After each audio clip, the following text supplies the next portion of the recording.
Mais si maintenant tu passes la barre, tu dis que le SMIC il est là, alors les gens ils vont se sauver.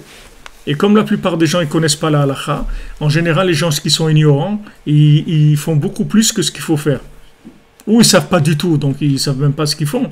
Ou bien quand ils savent des choses qu'ils ont glanées un peu à droite à gauche avec beaucoup de... Il faut connaître la halakha, c'est tout, jusqu'où on va. Jusqu'où on va, c'est tout. Il faut rester dans la halakha. Il faut rester. Si tu peux pas faire une halakha, tu es pas tour. Si tu es pas tour. Je peux la faire, mais comme David l'a dit, en forçant. Le simcha, je peux pas. Bon, il faut voir aussi dans ton degré de forcer, quel est ton degré de forcer. Est-ce que tu forces maintenant et c'est juste pour pouvoir rentrer dans la chose, ou bien tu forces avec quelque chose qui est en train de donner de la révolte et du dégoût. Tu comprends? Parce que si ça te donne de la révolte et du dégoût, alors ça c'est dangereux. Mais si un effort, tu as fait un effort, ok, ça t'a pas donné de simra, mais ça t'a pas détruit. Mais si ça te détruit, tu vas sortir à la fin. À la fin, c'est pas rien que ça que tu vas pas faire. Après, c'est très dangereux. Il n'y a pas de... Et quand quelqu'un il est malade, alors il est pas tour.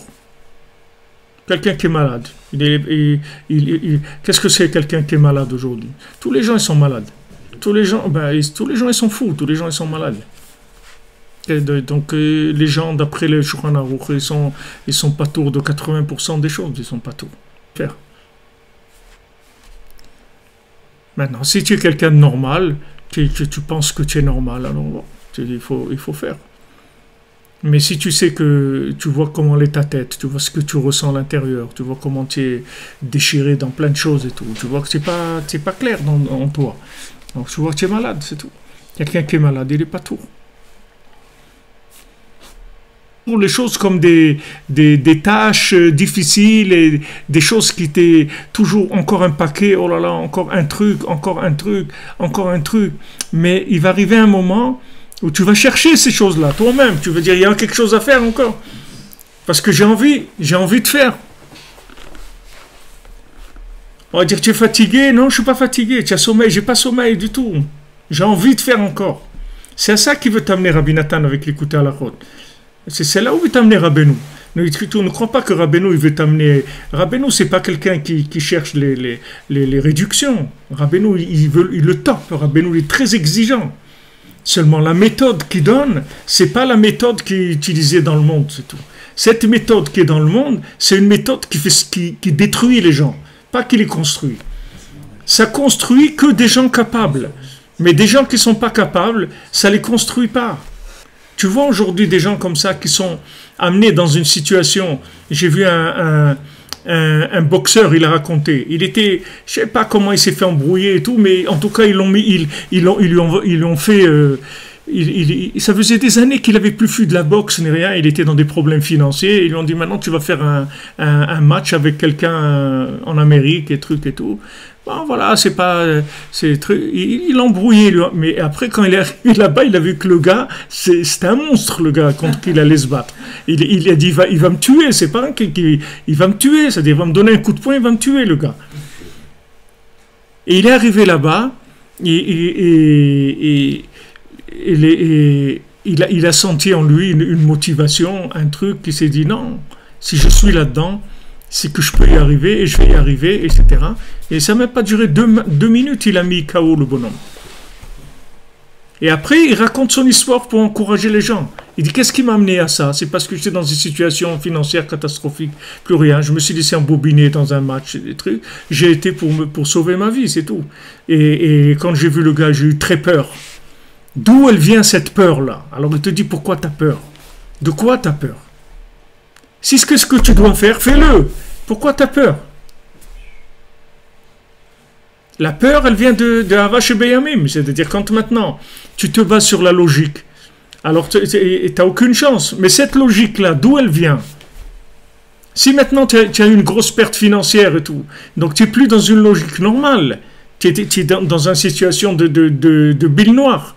Et maintenant, quand tu es dans une situation de bille noire, il faut te connecter sur la simcha, sur la Havash et Bedaat, pas sur la logique. Parce que justement, tu en es arrivé là, parce que ta logique, elle s'est détruite. C'est pour ça que tu en es arrivé là. Alors que maintenant que logiquement, tu n'as aucune chance, c'est là où ça commence. C'est là où tu vas commencer à te brancher sur d'autres énergies. Et ces énergies-là, elles vont te donner des forces qui n'ont rien à voir avec la logique. Alors le gars, il raconte ça, tu vois, c'est intéressant de voir parce que il maîtrise pas, il sait pas exactement de quoi il parle, tu vois, c'est pas expliqué, il explique pas avec des notions claires, mais il sait que ça marche comme ça, c'est tout. Il s'est rendu compte, c'est comme ça que ça marche. Et faites-le et ça va marcher. C'est-à-dire que sachez, quand vous êtes dans des situations difficiles, en fait, c'est pour faire sortir des forces qui y a en vous que vous ignorez, c'est tout. Et tant que ça marche, vous vous rendrez jamais compte que vous avez ces forces-là en vous. Alors, ça c'est un peu général et flou, mais ce que Rabbeinu t'explique, c'est des choses précises, c'est-à-dire c'est des fonctionnements très précis de l'individu. C'est-à-dire que quand tu te bases sur la Emouna, sur la confiance dans Hachem, tu as tout. Tu as tout, tout est ouvert. Quand tu te bases sur tes forces à toi, alors on va faire une analyse, on va voir ce que tu as. Comme on dit pour quelqu'un qui est pauvre. Si quelqu'un s'écrit dans la halakha, si quelqu'un il a pas pour Shabbat par exemple, il a juste de quoi acheter du pain et des petits poissons comme ça et c'est tout. Alors il fait Shabbat avec ça, avec du pain, des petits poissons, c'est tout. Maintenant s'il a rien, ni le poisson ni le pain, il a plus rien du tout, donc il va demander la tzedaka à la communauté. Et là la communauté qu'il faut qu'elle lui donne à manger royalement tout. Des boissons, du vin, de la viande, du poisson, des gâteaux, des salades, tout. Parce que quand tu prends tout. Quand tu vis avec ce que tu as toi, tu vis avec ce que tu peux acheter. Mais quand déjà tu prends, on te donne tout.